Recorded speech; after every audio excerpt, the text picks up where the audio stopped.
চলো আজকে তোমাদের সাথে শেয়ার করি এই ওলকচুর ডাঁটা রান্নাটা। প্রথমে ছোট ছোট করে ভালো করে ধুয়ে নিয়ে একটু গরম জলে নুন দিয়ে ভাপিয়ে নিয়েছি। আর কতগুলো গুঁড়ো মাছ ভেজে নিয়েছি। হ্যাঁ, গুঁড়ো মাছটা কিন্তু রাখবে, তবেই কিন্তু খাবারের টেস্টটা আসবে।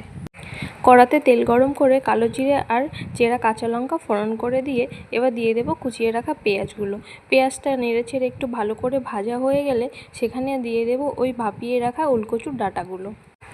এইটাকেও এবার একটু ভালো করে নাড়াচাড়া করে নিতে হবে। এবার এর মধ্যে আমি অ্যাড করব নুন আর একটু হলুদ গুঁড়ো। হলুদ গুঁড়োটা একটু ভালো করে মিশিয়ে নিয়ে তারপরে এটাকে আমি ঢাকা দিয়ে 5 মিনিটের জন্য হতে দেব। 5 মিনিট হয়ে গেলে ঢাকনাটা তুলে আবারও একটু নেড়ে চেড়ে নেব।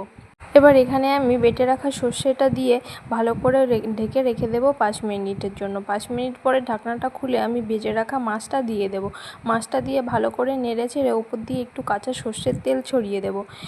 এবার এটাকে গ্যাস অফ করে 5 মিনিট ঢাকা দিয়ে রাখলেই রেডি আমার এই ওলকচুর ডাঁটার রেসিপিটা।